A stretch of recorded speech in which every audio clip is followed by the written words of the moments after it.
welcome to the Spawdcast. My name's Carrie Hyde, and I am your host and your pet's life coach. Today, though she doesn't really need much introduction, I am so excited to introduce you to Dr. Judy Morgan. Dr. Morgan, good morning. Good morning. How are you? I'm well. I hope you're doing well. I am. So I say that you don't really need much introduction because most of our listeners probably have heard of you. Hopefully they have. And if they haven't, they are going to get such a treat. So I'm excited to introduce to you what we're going to be talking about today because it's something that you've probably heard about, but we want to get pretty deep into it. So we're going to be talking about probiotics and antibiotics and kind of what to think about it, how to feel, what's going on. There's so much information out there, which makes it really difficult. And as our listeners know, I'm really big about presenting the information to you so you can make educated decisions for you. I'm not here to tell you what to do or what not to do.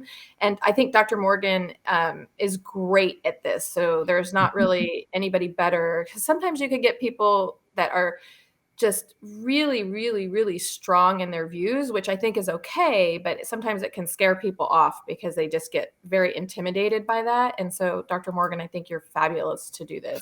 So, yeah.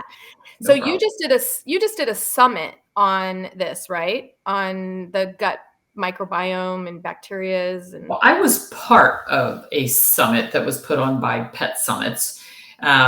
And we're actually they've asked me to lead a pet nutrition summit that will be available next June, but they have multiple summits per year in the pet space. And they just had one on gut health. And I was one of the selected speakers for that. But we also just had a guest on our morning Facebook show, Breakfast with Spaniels, Dr. Dan Taylor, who is doing his PhD work. He's also a veterinarian in the misuse, overuse of antibiotics in the pet space and large animal veterinary medicine as well. And he will be a guest again on our upcoming Natural Healthcare Summit, the weekend of November, I think it's 12th, 13th, 14th, whatever that Thursday, Friday, Saturday is. So that's coming up very shortly. It is a free summit, but you do have to sign up for it to get the links because it will be broadcast through Zoom. But we will be discussing this again because it is such an important topic. So this is going to sound so weird and off topic, but I read a lot about in history, and I came across an article. This is going to sound so strange. I'm almost hard to set this up, but I was reading an article about Hitler back in the 1940s. He was having gut problems, and he was going to all these doctors, and he was trying to, and I'm not saying we should follow Hitler, but what was interesting is that he finally found a doctor who said, you have to stop all of these antibiotics, and started giving him probiotics back in the 1940s. And it worked. And it was kind of something that Hitler became an advocate for, is that he finally was able to do his gut health. I bring that up because what happened to us that we got so far away from understanding what antibiotics can do and led us to the overuse of antibiotics? Do you have any idea? Well, I mean, when penicillin was invented or discovered, whatever we want to say, it was a miracle cure. And prior to that, people died from bacterial infections. And it was a game changer for how doctors could treat people. Unfortunately, over the years, I think it's become I don't really know what's going on. Let's throw an antibiotic at it and see if that helps. Fever of unknown origin, high white blood cell count, malaise, lethargy, just, what we call ADR, ain't doing right. And so it's just, we'll try it. You have two options. You either throw steroids at it or you throw an antibiotic at it. If it's got a fever, you're not going to choose a steroid generally, because if there is an underlying infection, the steroid is going to suppress the immune system and make it worse. So the antibiotic seems to be the safer choice. Unfortunately, a high white blood cell count could indicate cancer, autoimmune disease, infection, a high fever, cancer, autoimmune disease, infection. Infection could be viral, could be fungal, could be bacterial. So randomly choosing an antibiotic or a steroid, just pulling something off the shelf without good evidence of what you're treating and diagnostic testing to know what you're treating, total disservice. Animals that come in with blood in the urine. Okay, looks like a UTI. I think he's got an infection. He's got blood in the urine. Let's just throw an antibiotic at it. Well, okay, but what if he doesn't or she doesn't have a urinary tract infection? What if instead we've got a tumor in the bladder or the urethra or the vaginal vault? What if instead we have stones in the kidneys or in the urethra or in the ureters or in the bladder?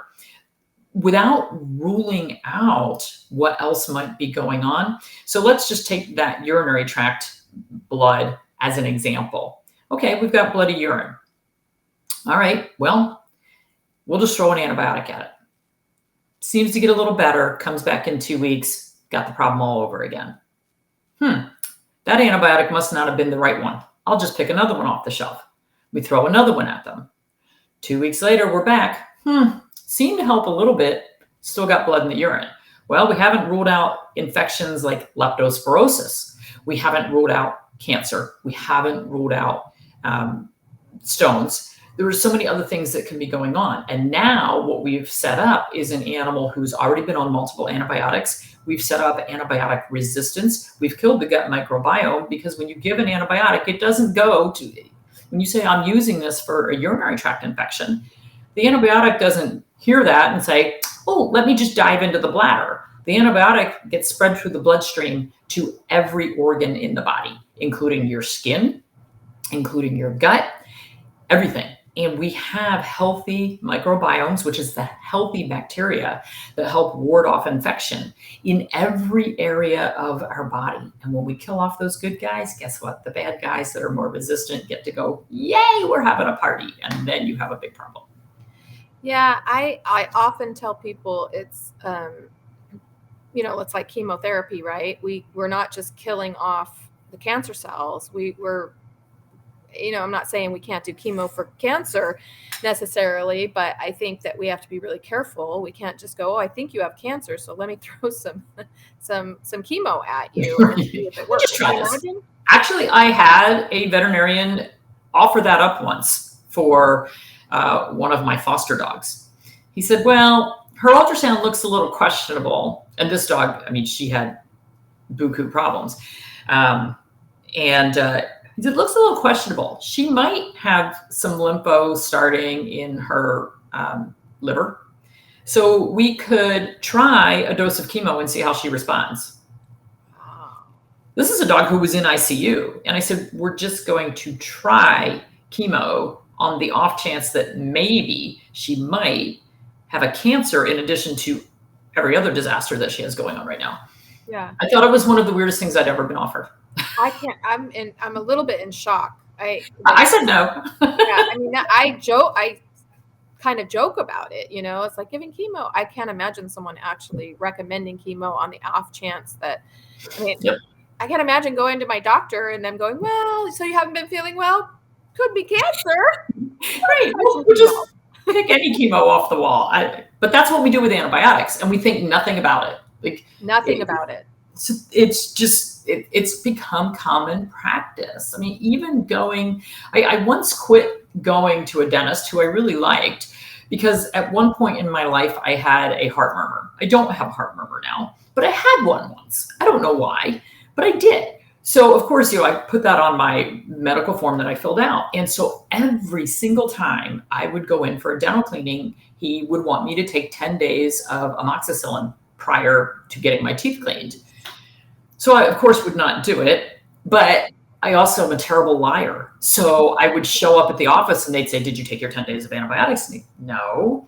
And so then what they decided they would do is they would start super dosing me. So they literally would give me a week's worth of amoxicillin, this pile of pills, hand me that and a glass of water and say, well, you have to take these before we will treat you. And basically it's a super dose to kill off everything. Well, I did that once. I was so miserably sick. I said, this is the craziest thing I've ever been told to do in my entire life. So I had to switch dentists, and I kind of like the dentist, but I was like, I don't care. I will not. I cannot. Well, that brings up two really good points. One, or questions. Do you think a lot of times antibiotics are fear driven by the veterinarian? Like, Oh, that's a good absolutely. example of the dentist, right? Oh, she's got a heart murmur. I better do something so that I cover my butt. And so do you think it's fear driven a lot of times with veterinarians? I think a lot of things that are pushed, the vaccines, the foods, the being against raw food. I mean, it's fear driven. A lot of things that we are offered in life are fear driven, and Right, you just right. have to decide which thing are you more afraid of. Let's something like the leptospirosis vaccine. Do you live in a high risk area? Are you more afraid that your pet will get lepto, or are you more afraid that the vaccine will cause a reaction for your pet? So every decision that we make, it's basically which are you more afraid of? Right. No, it is every decision. It is every decision. I say that a lot in politics. I'm like, everything's kind of fear driven. What are Yeah. you afraid more will be taken away from you, or those kind of things? But and then on the other question on that you were talking about, do you think a lot of times it's driven by, I've heard veterinarians say, look, I wish I didn't have to give antibiotics, but people make these appointments with me, and then if I don't give them something to take home, they are mad at me and they'll go to another vet so they can get something home. Have you seen that happen as well? I have. And interestingly, I once hired a young new grad, and she would never send anything home with the client. So somebody comes in, they've got a problem. Like, my dog's peeing blood, or he's, scratching his ear, or he's vomiting 3 times a week, whatever. And she would give them excellent advice, but it would be, well, you need to change the diet, or you need to clean his ear. And she'd, tell them some natural homemade thing to do. And I'm like, okay, they came for your expertise. They didn't come for this natural homemade thing to do. Like, they really wanted to walk out of it. They just paid you $50 to walk in the door. They want to walk out with something to solve the problem. I mean, that's what the veterinarian is, or your doctor, that's what they're there for. You come in with a problem, they need to solve the problem. And a lot of times, if they don't have a clear answer, and they'll just pick the most likely, blood in the urine, give me an antibiotic. So, a lot of times they'll just kind of pick the least offensive in their mind that's not going to do any harm, except that we know that it does. And then the owner gets to feel like, I mean, they're empowered. They now have something they can use to treat the pet, and know that they are being part of the solution. But I think we also have to empower pet parents to ask more questions, like, well, why this antibiotic? What is the diagnosis? How did we arrive at this point for this being the bottle that I am taking home? I think, and the other problem that I know a lot of veterinarians struggle with is judging the client's pocketbook or checkbook. And saying, well, okay, we've got blood in the urine. I'd love to get an ultrasound probe on that bladder and see, do we have especially if it's an older pet, do we have a mass in there? Do we have some stones in there? What's going on? But one, they may not have ultrasound equipment available directly in their office. So they might have to bring in a specialist, and then it might be $400 or $500. And so, you've got this client who said, well, I saw red blood in the snow when my dog peed this morning. Seems to be fine, but we've got, red pee, not normal. Most clients know that. And so they come in and they're expecting to walk out with something in their hand to treat it. And instead, we might be saying, well, if we really want to do this the right way, we should get an ultrasound probe on that bladder, or take an x-ray to make sure there's not stones. At the very least, let's do a urinalysis, because that urinalysis can tell us whether we've got crystals that might indicate stones. We may see some cancer cells in that urinalysis. So the client also has to be willing to step up and say, hey, I want some diagnostics. Now, interestingly, I've had people that go in asking for the diagnostics and the vet goes, nah, it's not necessary. That I've seen that too. I sent a client one time over to the vet because when I check in all of my dogs, whether they're coming for boarding or daycare or grooming, we do a really thorough check. Like, I'm not a veterinarian, but I can certainly tell you whether the lymph nodes are swollen. So we just kind of feel everything and look for fleas and ears, and we'll recommend a veterinarian if they need to. This Scottish Terrier lymph nodes were, and I say that because it seems like the Scottish Terrier is the most prone to lymphoma. And so they were just huge and rock hard. And I suggested she go to the vet and have him look. I didn't tell her what I thought it was. I just said, I think you need to make an appointment with the vet. And she went, and he said to tell her to tell me to worry about what the dog looks like. And he didn't do any testing on the dog. 6 months later, it turned out to be lymphoma. But I'm like, why does he care? She's there it made no sense to me. And I thought, is he that arrogant that he's worried that he may have missed something 4 months ago when she was in there? And it's just a new problem that needs to be. That's what I mean. Like, it may not have been there. They may not have been swollen. The dog wasn't having any symptoms. But I thought, is he that arrogant that he's worried? Like, he could have made money at the very least. Like, why didn't you do the diagnosis? So he didn't. And then the dog, a few months later started getting ill, and she started noticing some things. But it amazes me when vets won't do diagnostics. I just sent a dog over just the other day. I'm waiting to hear the vet say she's not going to do it. I have a dog who I think possibly might. And it's a low possibility, but it's such an easy test and it's inexpensive. I think the dog might, on a small scale, have mange. But I told her, let's rule it out. Before you start freaking out about diets and all the stuff, the dog lived on the streets for a long time. He's got hair loss around the eyes, hair loss around the paws. And so, but I told her, I said, I guarantee you, your vet's going to roll his eyes and say that I'm crazy because he's been treating this dog for allergies for 3 years. So anyway, it's interesting to me. That's such a cheap, inexpensive test. So it'll be interesting. And I told her, be prepared and don't tell him that I told you to do it. Don't say it. Well, it's funny because we've done quite a few Facebook Lives recently and answered a lot of email questions recently about these dogs that have been treated for allergies and food allergies. And the people go through the whole gamut, and the dogs end up on Apoquel and Cytopoint and steroids and allergy immunotherapy and, these really weird alligator diets and whatever. And they're not showing any improvement. And so one of the things that we've been talking about for about 2 weeks now is, are y'all rolling out mites, Sarcoptes, Chilotella, Demodex? Is it being ruled out? Because they can be hard to find. We had Sarcoptes in our household. At the time, we had 10 dogs and 4 cats. It was no fun. Yeah. But it took me 4 months to find a mite. 4 months of something, thinking, okay, everybody's got this. This has to be a mite. Yeah. 4 months.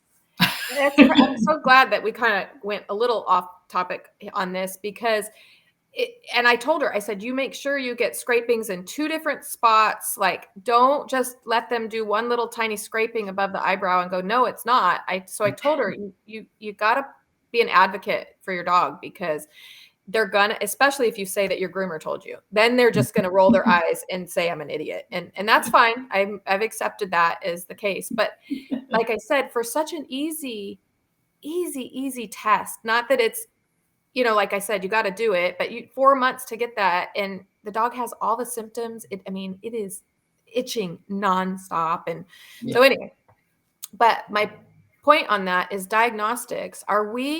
What does a veterinarian do if someone does? Like, I agree with you wholeheartedly. I've seen this back when I was a vet tech so many times where the veterinarian decides that the person can't afford it. And sometimes they decide that just on looks alone, which is absolutely so sad. Just on looks alone. You walk in and you don't look like you can afford it. Or maybe you're driving a beat up old car. I used to work for a veterinarian who would stand there and watch what kind of car you drove. And it literally determined on what he offered to you. And which was funny because I dated this guy many, many years ago who was a millionaire, and he drove the biggest beat up car and he would walk around in sweats all the time. So my point is, so when you have a veterinarian who's doing that and kind of judging based on that, do the pet parent really need to just ask for these, or what does the veterinarian do if a pet parent actually can't afford it?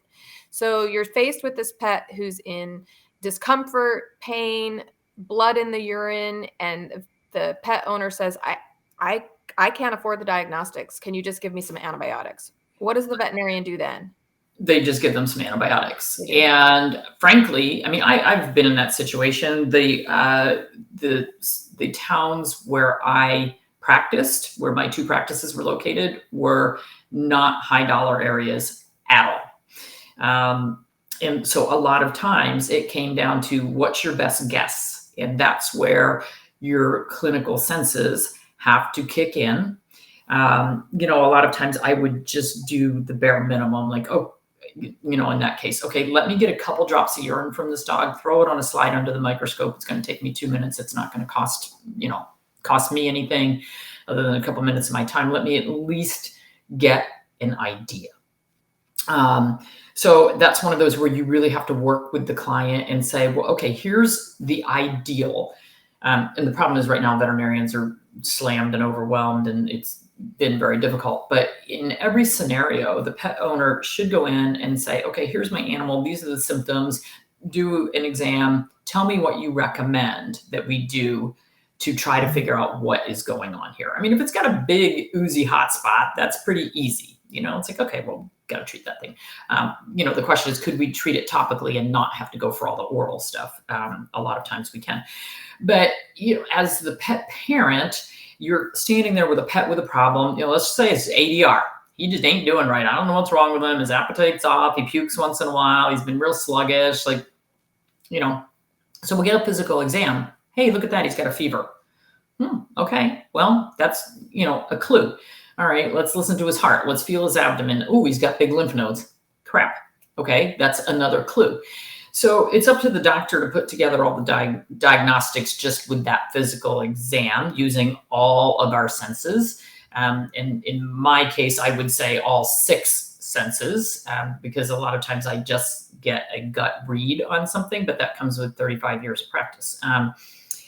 And then have a conversation with the client and say, okay, look, in an ideal situation, here is what I would like to do to get answers for your pet. And that's what you need to ask the doctor. Look, in an ideal situation, if I could afford what you would recommend to work this up and figure out what's going on, what would that look like? That's going to force the doctor or the technician to put together an estimate. Always ask for an estimate. And that estimate will include the blood work that they want, the urinalysis that they might want, the x-rays or the, whatever imaging they might want.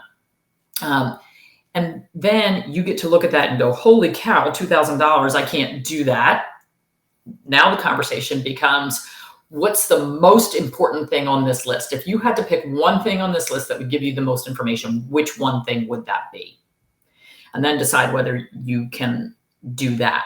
And if you do that one thing and you don't get an answer, then you might have to consider, all right, I'm going to have to come back and do step 2. Or you might nail it on that first diagnostic test. And, the problem is, again, back to the bladder thing. If you have a dog that has, or cat that has bladder stones, you treat them with an antibiotic, they are going to appear to get better short term. The problem is symptoms are going to come right back, and we still haven't solved the problem. So now we've wasted however much money on that first round of antibiotics. We still have the problem. We're still back at square one. We haven't solved anything. So I actually look at it as, look, if I don't get a diagnosis and I'm shooting in the dark, I may be wasting all your money right now. Yeah.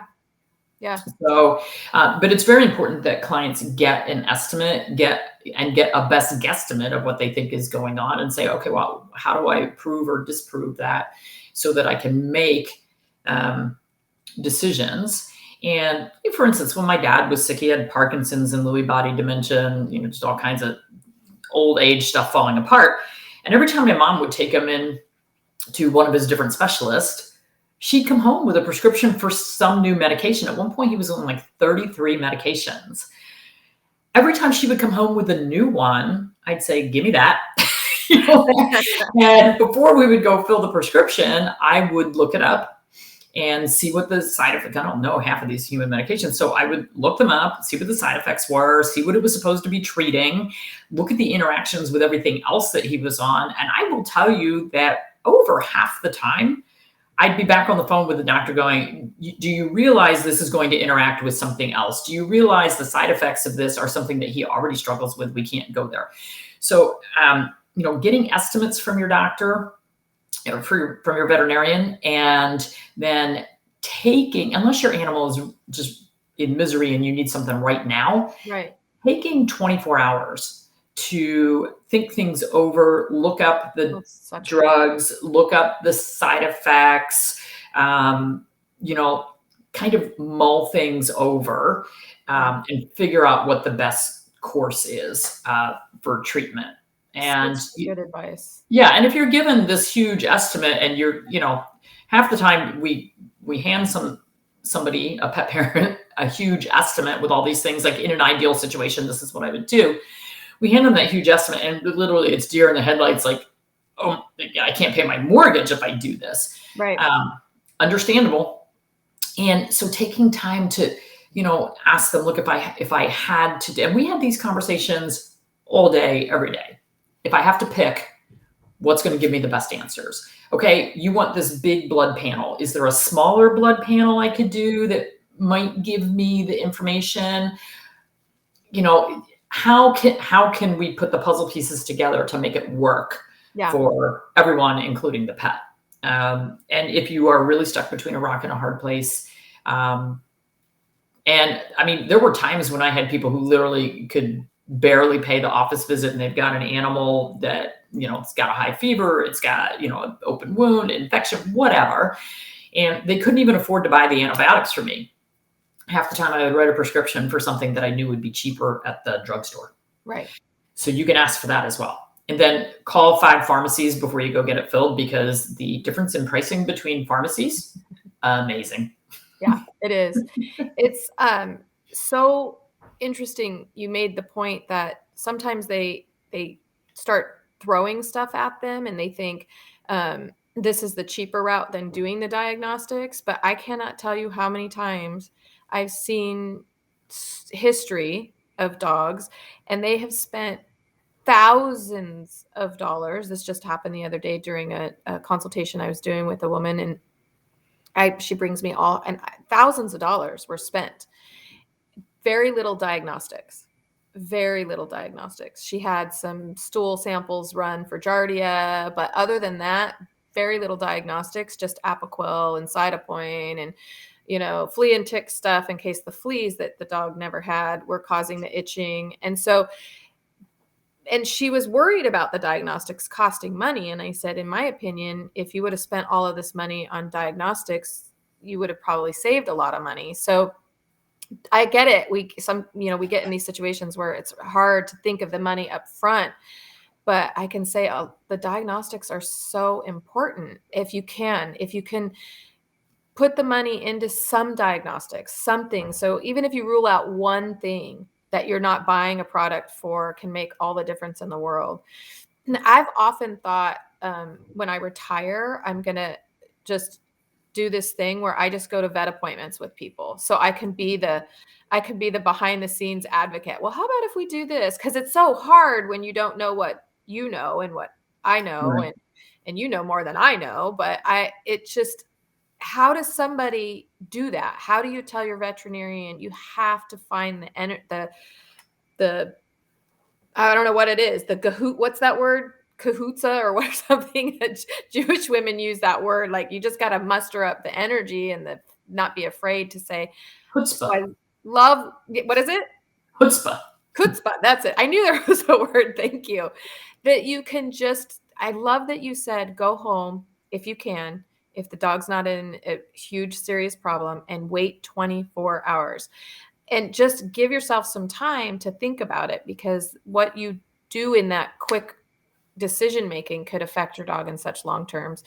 So let's go back into our antibiotics, and let's talk about, you had made a point about topical antibiotics and oral antibiotics, and you specifically mentioned hot spots. And so would you say that in some cases, especially when you're talking about maybe ear infections or skin problems or bacterial infections, it would be better, I know you can't diagnose without having the pet in front of you, to do a topical than to do an oral?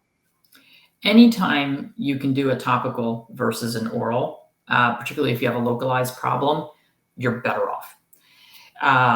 Some of that's still going to be absorbed through the skin, but it's going to be at a much lower level. And I just had this question on my supporters group this week about ear infections. So somebody has an animal, it's got an ear discharge, and she said, it doesn't look like the normal yeasty discharge that the animal sometimes has. I'm a little worried this time we might find bacteria there. I know they're going to want antibiotics. Do we go for oral? Do we go for topical? Do I need both? What's the deal? So here's the thing. The eardrum inside, so the dog ear and cat ear, it goes down, makes a right-hand turn in, kind of like the plumbing under your sink. And when you look in the ear, you're only seeing the up and down part of the canal. You can't see the horizontal part that goes across to the eardrum. If the eardrum is intact, as in it's not ruptured or torn, then oral antibiotics don't do anything for the ear canal, because that's the outside of the body. It's the external part of the body. So when you give oral antibiotics, it doesn't get to the inside and then go through the eardrum back out into the ear canal. So as long as the eardrum is intact, there is no reason to give an oral antibiotic for an ear infection, external ear infection. So we're going to treat that topically. But your veterinarian has to put a scope down there, and they have to look, and they have to know whether that eardrum is intact, which they need to know anyway, because a lot of the topical medications that would be used to treat an external ear canal infection are damaging to the hearing and the nerves on the inside of the eardrum. So we want an intact eardrum before we are going to use those topical antibiotics.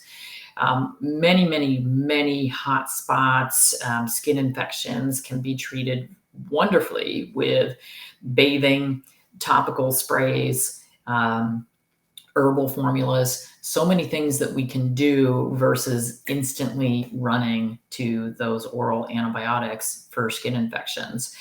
I had somebody who was emailing me, or it might have been on Facebook last week, saying their dog is on, I think it's third round of oral antibiotics, and this last round is cephalexin twice a day for 30 days. Now, this is round 3 for a recurring staph skin infection, and they did do cultures, so yay for that.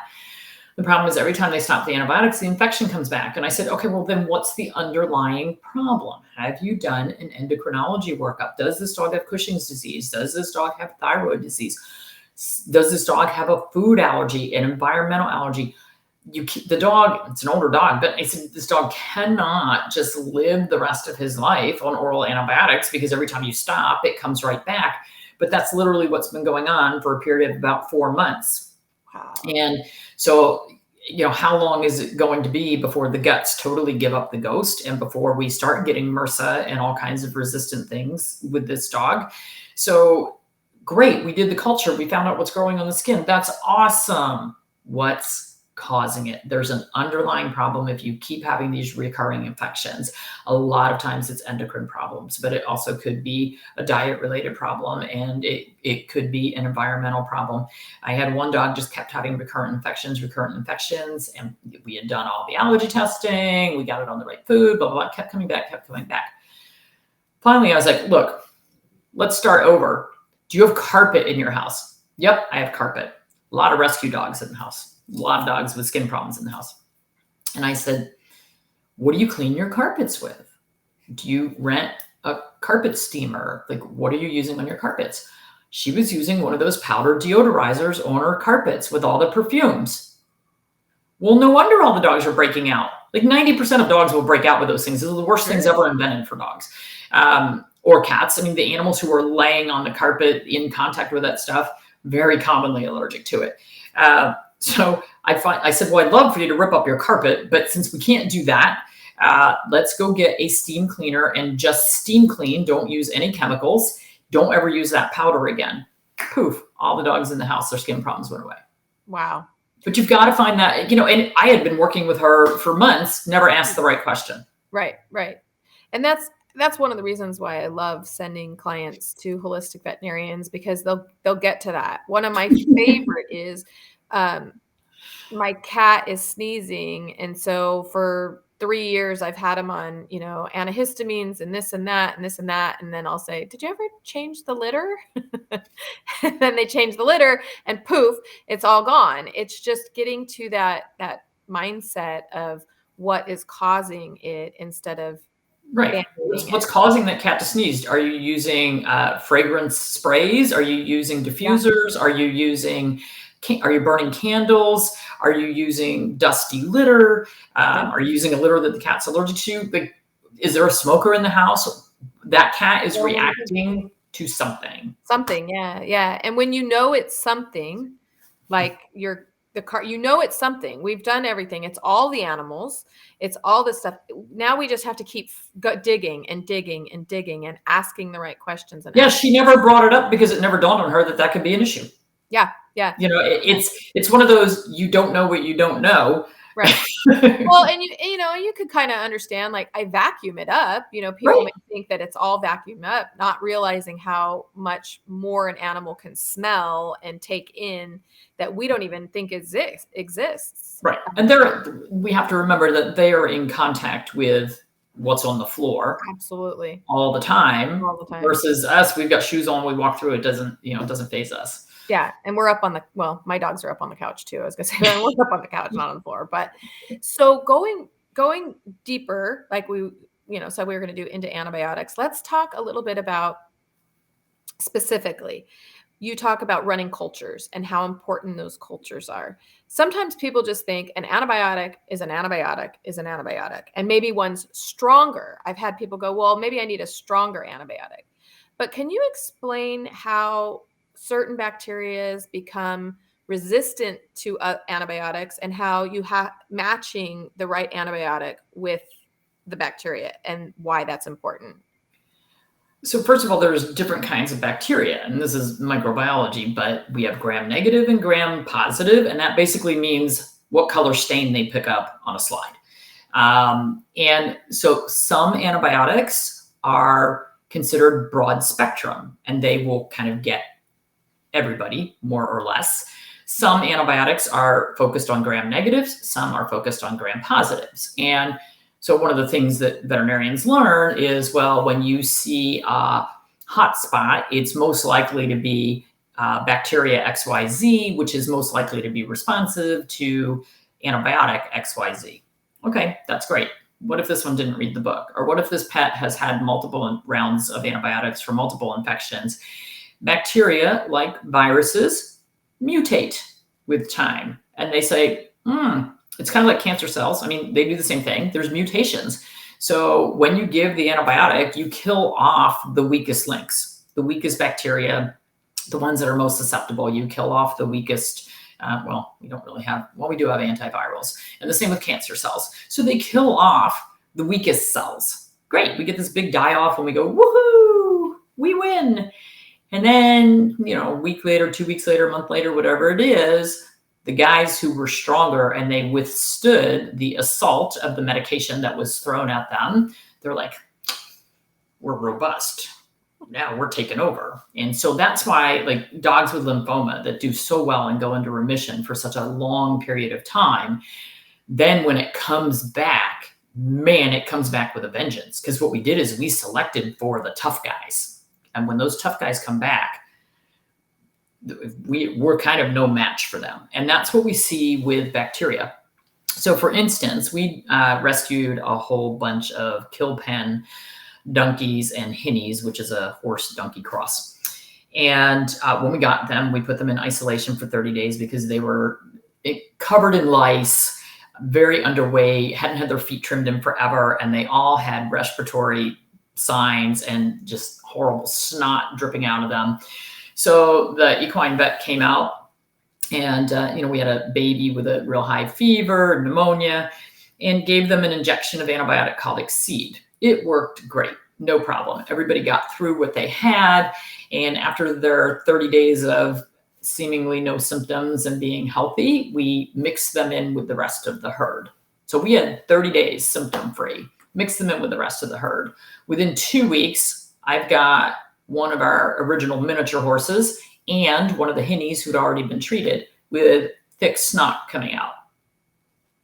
So the vet comes out, gives them the same injection again, no better. Comes back, gives them a second injection, no better. Well, over the course of about 6 weeks, the animals just kind of worked it out of their system, got better. So I think their immune system just kind of kicked in at that point because the antibiotics clearly didn't do anything. Well, then a few weeks later, one of the draft horses in the next field, thick yellow snot, awful coughing, terrible fevers.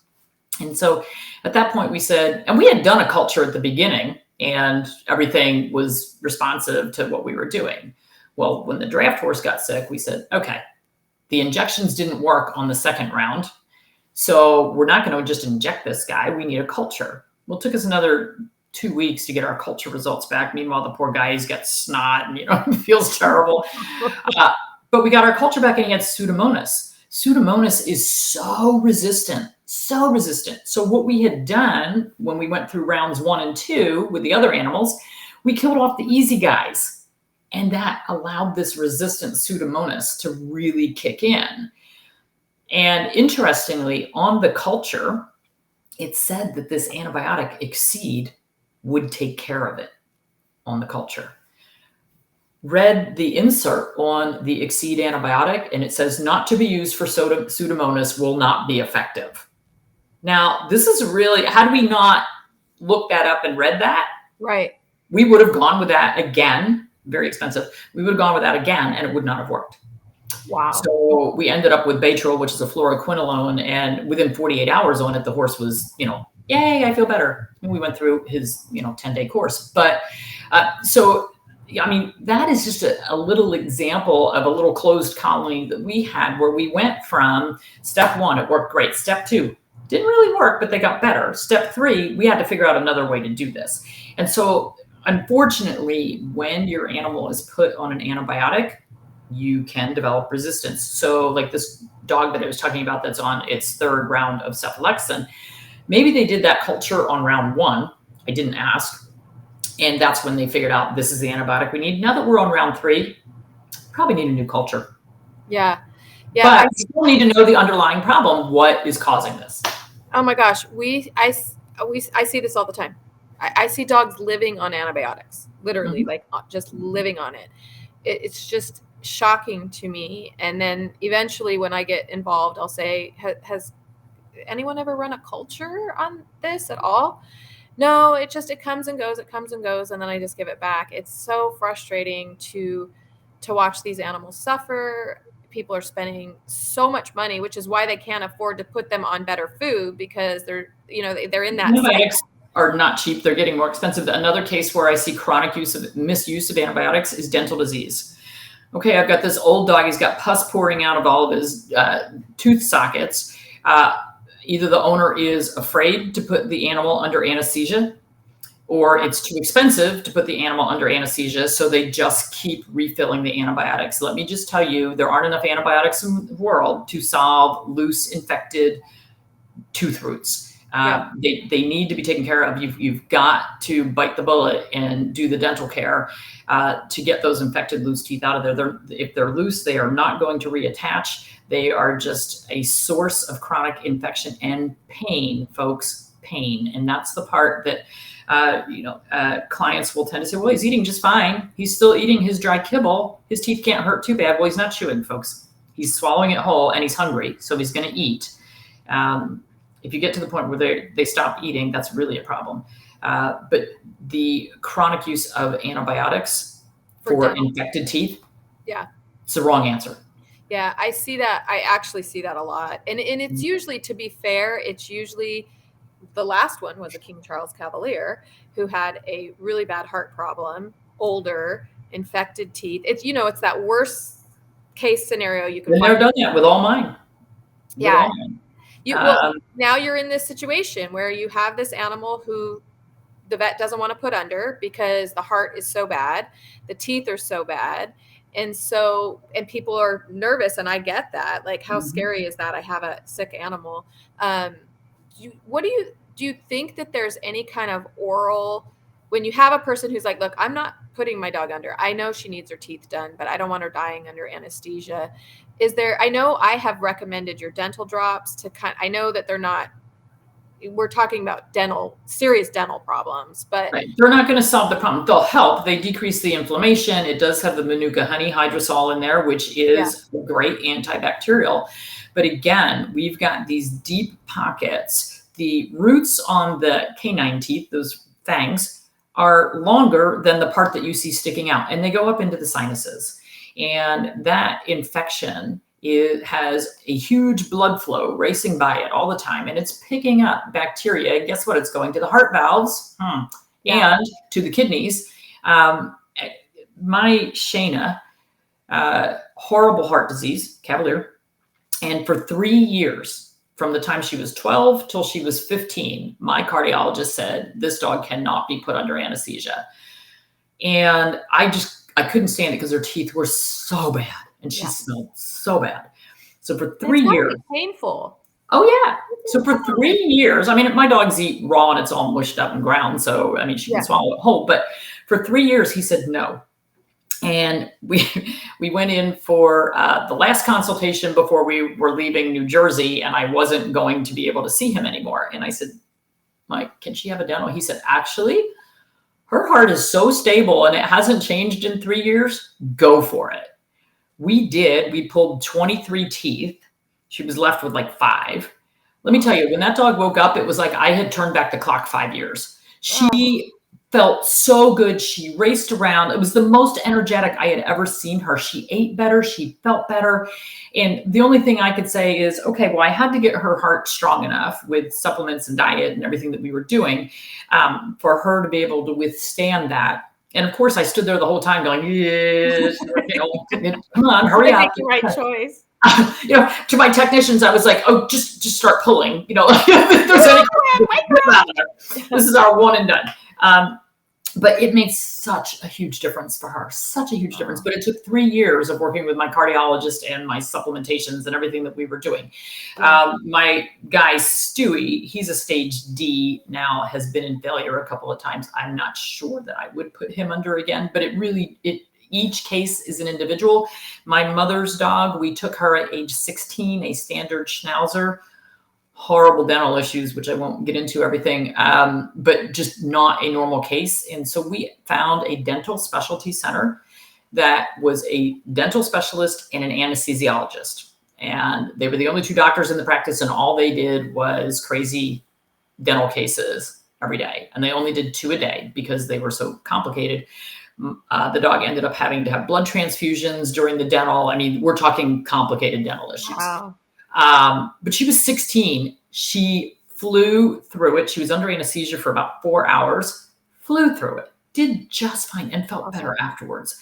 So, for people who are afraid of that, maybe you need to find the veterinarian who has an anesthesiologist on board or feels confident in what they're doing to get that done. I mean, I put under our 17-year-old cat that was in kidney failure, had hypertrophic cardiomyopathy, and he gave me a really good scare when we first put him under, but he ended up doing just fine. So old age isn't a disease, but dental disease certainly is. It is. And it's what a great point. Living on antibiotics is going to cause other very serious problems.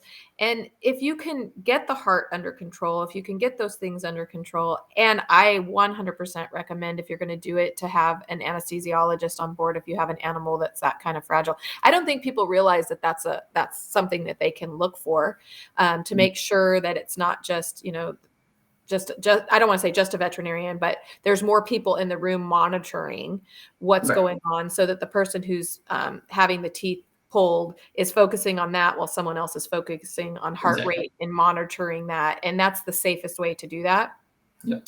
So I recommend that completely, because the antibiotic use is just going to cause some serious problems. So let's talk a little bit. We got to get into the probiotics, because we said we're going to talk about antibiotics and probiotics. So what do we do? We've had an animal on antibiotics forever, and then now there's this huge explosion, right? Probiotics, just throw some probiotics at them, throw some probiotics at them. And then people are upset because the probiotics didn't work and my dog still has the problem. So what's happening there? Why are we overusing probiotics, or using the wrong ones, or all of the Both. all of the above? So interestingly, in interviews that we have done with microbiologists and with companies that make, multiple strains of probiotics, not all probiotics are the same. Some of them are totally ineffective. Just, you might as well, just flush your money down the toilet. And what works for my dog may not work for your dog. What works for one of my dogs may not work for another one of my dogs. It is recommended that you rotate your probiotics, that you don't just pick one and use that for the next 10 years. And I think the jury's still out a little bit. Some, funny, and I even had to do research on this when my mother had intestinal surgery. Some studies say that you should not use probiotics after an antibiotic and let the gut repopulate itself, and it will do a better job. Others say, no, we need to help it. So it's, yeah, I mean, the microbiome research is frankly fairly new. In the last decade or two is where we've, I would say really in the last decade, maybe two, is where we've really started to look at it. Whereas before it was like, antibiotics, no big deal. Nobody took a probiotic, or if they did, it was like, oh, I'll give them a teaspoon of yogurt. Don't do that, by the way. That's not going to solve your problem. So I have actually become a huge fan recently of soil-based probiotics, because we're getting fulvic acid and humic acid. The healthy soil is loaded with good probiotics. And so if you have an animal who's going outside and eating dirt, or, kind of snacking in your house plants in the soil, they could be anemic. They could be looking for minerals like iron, but they might be looking for good bacteria. When one dog is eating another dog's stool, they might be looking for good bacteria. That's why rabbits re-eat their first stool, because they are getting the B vitamins and the good bacteria and recycling all of that. They have to. If they don't do that, they'll die. Wow. And after my dog Shayna had all of her teeth pulled, she always struggled with loose stools, mostly because of her heart medications. I switched her to a soil-based probiotic for the first time, and it was almost a miracle cure. Wow. We now had normal stool. I was a little bit blown away. And you really should be looking for probiotics that are specifically made for dogs. There are one or two very expensive human probiotics that I would potentially recommend for use in dogs. But I think that we really should be looking at things that are specifically made for them, because they have different bacteria in their microbiome than we have in ours. We're not the same. Our digestive tracts are not the same. So it's very different. And interestingly, we do have one company that we work with and love their products. They have dog-specific probiotics, and then they have products that are dog and cat probiotics. And I think they actually have a specific cat one as well. So getting stuck in a rut and just saying, oh, this is the one that's going to work, we're kind of looking at not being the way to go. And the animal biome is a company where you can send in a stool sample if you've been having trouble with your dog's stool. You can send in samples to them and get their microbiome analyzed, and it'll tell you how out of whack it is. It's amazing, some of these that we get back. It's just like, oh my God, because it's this nice color graph, and it's like, oh, that one's green and pink and blue and purple, and look, yours is all black. It's like 0, 0, 0. You don't have any of this, and none right. of that. So, but then you can use that to try to figure out which microorganisms need to be replaced. And do you need prebiotics, which is the fiber source that feeds those good bacteria? Because a lot of these dogs that are not getting good fiber in their diets, they've, gotten stuck on chicken and rice for their whole life, or, because they keep having diarrhea, we keep going back to, I'll just feed them chicken and rice. That's not a good solution either, by the way. So sometimes changing up your probiotic, if you've been using the same thing for a long time and you're still struggling, maybe you need to look at using something from kind of a different category. Yeah. So it's interesting. I run the animal biome tests. I give them to clients, and we ran one time. Back to your point about how the gut of a dog is so different than the gut of a human. We ran one time, and the test, this red bacteria came up, which I can't remember the name of, this crazy long name. I had never seen it. So I called Dr. Holly Gantz, who is the microbiologist with Animal Biome. And we had a conversation, and she had said, that is a non-native bacteria that we don't see in the gut of dogs hardly at all. And it was something that had they were researching in humans for anxiety and ulcers as being the cause of that in humans. What was so interesting about that is this particular dog, which that's not what we were looking for with this dog, had so much anxiety that her mom had her on Prozac for years. And so interesting, we started doing a fecal transplant from the Animal Biome, and it's a little fecal transplant pill.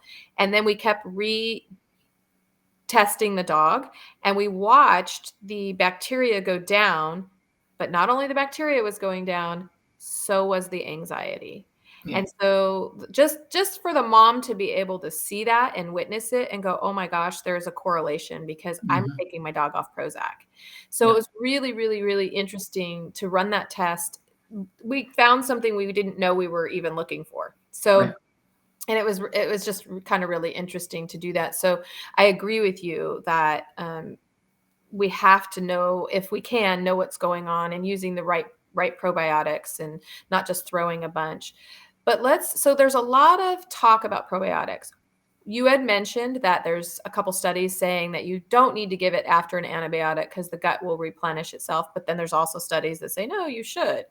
Is there harm, do you think, in doing it after an antibiotic? I don't think so. If you're using a high quality probiotic, I don't think there's harm in trying to speed the process along a little bit. Right.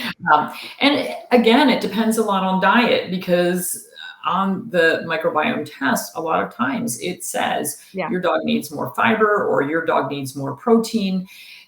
So it's not about just throwing a probiotic at them, even if it's a high quality, and expecting that to solve dietary problems. Right. So if we still have dietary problems where we're not giving them any fiber, so even those who, and this is where I think we get into a lot of trouble with the whole raw diet thing, is a lot of times we don't have a complete raw diet.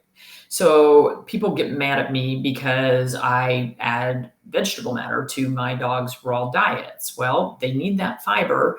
They need some of the B vitamins and things that are being supplied by that. If you are going to feed a raw diet without any vegetable matter, then you better be getting your fiber source and your trace minerals from somewhere else, which hair. That means, or feathers. We've got to have the whole ground animal.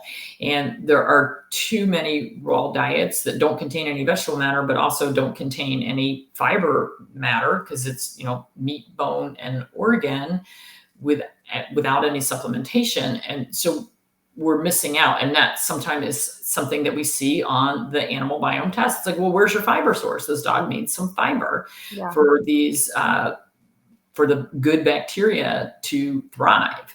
So we get a lot of information from that. And so whether they recommend adding inulin or psyllium a lot of times. And I'm like, oh, we could add some whole foods. Yeah. I mean, you can get inulin, that's basically a whole food, but so, don't expect that throwing a scoop of something in the bowl is going to solve a problem if there's an underlying dietary problem.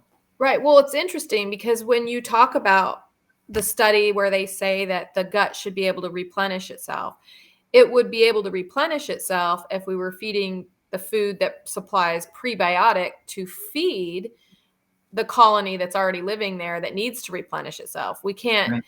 So diet would absolutely play a role. Mm-hmm. And then back to the soil base that you were talking about. So if you think about, this is one of my problems with when people are discussing nutrition with dogs and they want to take, for example, the diet that you were just talking about, where your dog is a carnivore and he only needs to eat meat, bone, and blood and some organ meat and everything's fine.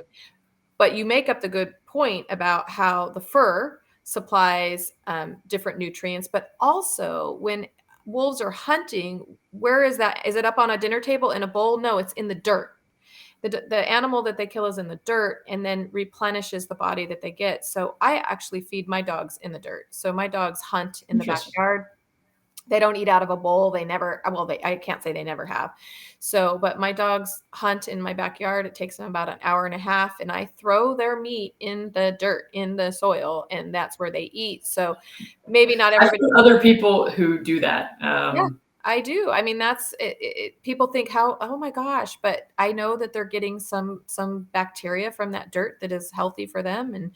And so I do that, but it's just so interesting how we take I did a podcast with a wolf expert one time because to be honest with you, I was getting tired of the argument that animals only need meat, organ meat, bone, and it was just driving me crazy. So I brought a wolf expert on and we talked about a lot of stuff that they do, including eating vegetation and blueberries, for example. So it was really interesting. And of course, their animals are dragged through the dirt and then they eat that dirt. They don't wash it off. I've never seen a wolf take a beaver. Well, beaver would already be wet, but any animal and elk down to the river and go, let's wash him before we eat him and make him nice and clean.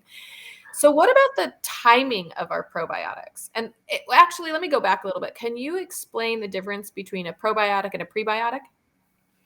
So prebiotic is the food for the probiotic. The probiotic is the actual bacteria, and the prebiotic is basically what they use as their substrate to grow and multiply and become better in the gut system.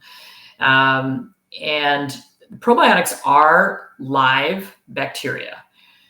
So they need to be protected in some way. Don't subject them to very high heat. A lot of the probiotic that I personally take comes to me cold and needs to be kept refrigerated. It's been the most wonderful thing I've ever taken in my entire life. I absolutely love it. But so you need to look at, because I know like one of the ones that we've had on our website for years, it can be stored at room temperature, but once you open the jar, it needs to be put in the refrigerator. So make sure you read the instructions carefully when you're using something as to storage methods and usage methods and how long it's good for, because it is a live product. You want to handle it a little bit more carefully than, something that you're sitting on your windowsill in the sunlight. Yeah. Well, not only that, some of those capsules are time released. And so I've had people tell me, oh, I just opened up the capsule and put it on my dog's food. And then I'm like, no. So we want to be careful of that too, right? Making sure. Yeah. So whatever product you're using, just make sure you're reading the label on storage. Yeah. And sometimes, it's hard to get every little detail written down there. So if it tells you to give the capsule, give the capsule. Don't open it up. Don't do those kind of things. So what are some examples of, just maybe give me 2 or 3 examples of a prebiotic that would be like a good food that is a prebiotic? Basically anything with fiber. I mean, like I said, inulin and psyllium, but I've looked up, so if you do a search engine and put in inulin, you'll find inulin powders, but they can be made from different things. So it's basically powdered fiber from plant matter. And so there's different plants that you can get it from. But frankly, I'm a huge fan of dark leafy greens. So I have kale and broccoli and spinach or mustard greens, dandelion greens, those kinds of things go in the dog's food. Green beans are a fiber source. Pumpkin is a great fiber source. It's got soluble and insoluble fiber. That's why, we say that pumpkin can be used for constipation or diarrhea because it can help either way, but that's because it has soluble and insoluble fiber and it's feeding the good bacteria. So that's helping with the problem. Yeah. So what about, have you heard that the timing that you give a probiotic? So during dinner, after dinner, an hour before, an hour after, like I've heard it all. Do you have any kind of opinion on that?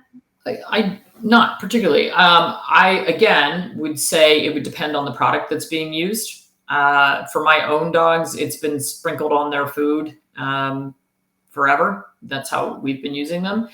One thing I will say, because I make a big point of telling people, make sure that you feed their food at room temperature up to body temperature. So somewhere between 70 and 100 degrees is where you want their food to be. If you are taking refrigerated food out of the refrigerator, so if you're using like a thawed, frozen raw, something like that, or if you're rehydrating a freeze-dried food and you're warming it up, if you use very hot water, you're going to kill the bacteria in the probiotic. Yeah. So test the temperature of the food and make sure it's not too hot before you throw those probiotics in there. Don't pour boiling water over them because you're just wasting your money. Yeah.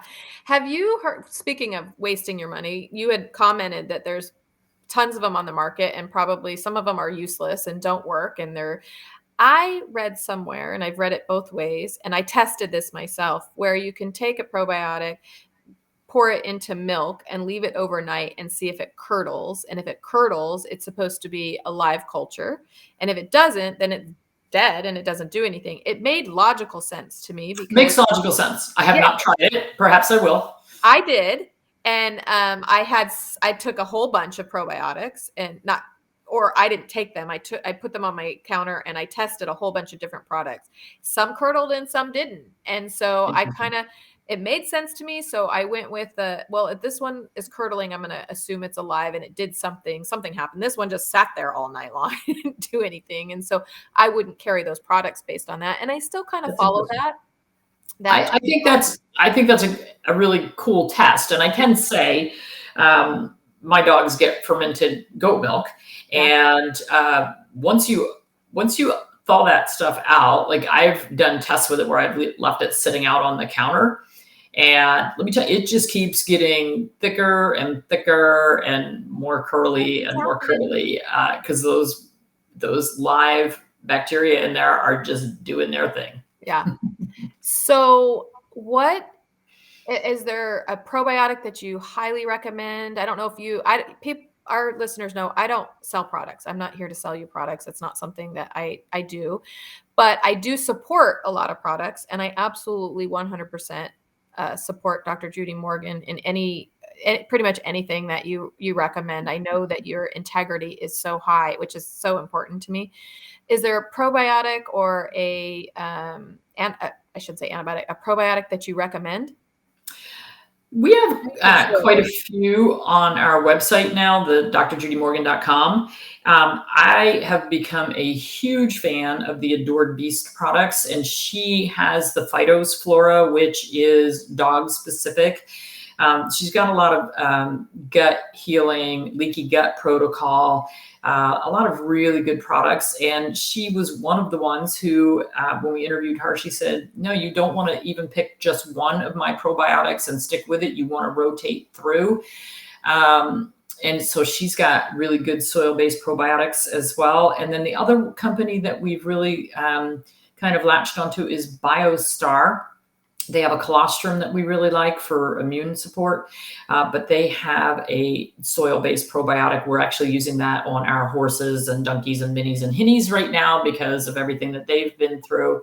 And then that was actually the first soil-based probiotic that I used on Shayna to solve all of her loose stool issues. So I was very happy with it. So those are the two right now that are kind of at the top of my list. So one quick question. I know I've kept you so long. If we are using a probiotic and we're not seeing the results we would expect to see, how long do you give it before you go, okay, I know we're going to rotate no matter what. We are going to rotate our probiotics, but how long before we rotate, before we decide maybe this isn't working and I need to find something totally different? So again, we might be having to look at the diet. Are we supplying everything we need there? Do we have an intolerance, blah, blah, blah. Or like in my case, do we have drugs, medications that are contributing to, chronic bowel issues? But even with those medications on board, I was able to turn Shayna around with the probiotic. Hers was pretty immediate, but anytime we're doing a change in gut health, you need to give it probably 4 to 7 days. But if I'd had an animal with chronic gut problems and I was trying out a new probiotic, I would go for at least 2 to 3 weeks to see, because I know like with the animal biome capsules, it's a 30-day supply. And then we've had some animals that had to go through an additional 30 days. So don't count it out. If you give it for a few weeks and you're not, if things are getting worse, well, maybe that's the wrong choice. But, I would probably give something a good month, which a lot of times when you buy a container of something, it comes in a 1 month supply. So it's like, okay, rather than throw it away and waste my money, you can always stick it back in the fridge and try something different if you need to. Don't throw it away. Stick it back in the fridge because it may not be right now, but it might be right later on. Yeah. So thank you so much for explaining this. It's such a hard thing out there. Everybody's kind of confused and what do I do? And any last words before we talk a little? I want to just go into a little bit of your consultations that people can do, but any last things you really want people to take home with this? Gut health is a huge issue. The consultations that I do, the two things that I see that make me crazy on a daily basis are allergies and bowel issues. Yeah. So everybody's got itchy dogs and bowel problems. And very commonly the two go hand in hand because if we don't have a good microbiome on the skin and in the gut, we're not going to solve either issue. So I think they go hand in hand. Yeah. I agree that's what I see all day long. That's all I see all day long is skin problems and bowel problems, skin problems and bowel problems. All my boarding dogs come in with their metronidazole and their antibiotics and their Apoquels. And it's really, really, it's hard. It's hard for the owners. They're not bad owners. They're struggling to do, obviously they're not bad owners. They're spending thousands of dollars on trying to get their pets the health. So you do consultations. So how do our listeners reach out to you? They can email us either info@drjudymorgan.com or consult@drjudymorgan.com. We are backed up pretty far right at the moment, but we do actually have 3 other holistic veterinarians that have been taking some of our overflow. People have been very happy with them as well. So, sometimes, and any of these veterinarians that we would recommend, we've talked to them, vetted them, and they are going to require copies of the medical records because we need to review that. We need to know what things have been tried. We need to know what things have worked or have not worked. Very commonly, I'll go through the records and there'll be this big red flag that, is like a blinking light for me. And I'm like, nobody's ever talked about this. Nobody's ever addressed this. So we do a thorough review of everything to see what is going on. And I just got an email this morning from someone that said, Carrie Hyde told me to reach out to you to look at my dog's lab results. Oh, And yay. I'm glad they sent you an email. I'm glad they're listening to me. it was a quick and easy one, actually. It's like she sent me all the lab results and said, that the veterinarian's concerned about this, this, and this. And I was like, yeah, okay, this is this. And there were a lot of things that were out of range, but not horribly out of range. And it was just like, okay, well, we've got a little bit of this and that. So, something like that, that's a quick and easy. I don't mind doing those real fast. But when we get, if you send me an email that's 10 pages long with 47 pages of records, you're going to be told you need a consultation. Yeah. Well, I'm glad. Thank you for doing that. I have so many great resources, and I'm just happy to hear that our listeners and my clients are listening to me, because unfortunately I don't have a whole lot locally for them to reach out to. And the ones that I do are also booked. So I wish you guys could all move here and just I wish I could take over this whole industrial park and just put Dr. Judy Morgan in there, Dr. Dim in there. I could put all of these veterinarians that I love. And I found Dr. Suter, all of you guys. Can you just all move here and we could just have this community and we can block it off and have animals running around? That's my dream. It would be great. But I'm glad. Well, we're going to have draft horses and miniature horses. Cool. I'm good with that. Running around the industrial park. We could maybe get a whole island, and we'll all just move to this island and live there with all these happy, healthy animals. So it would just be amazing.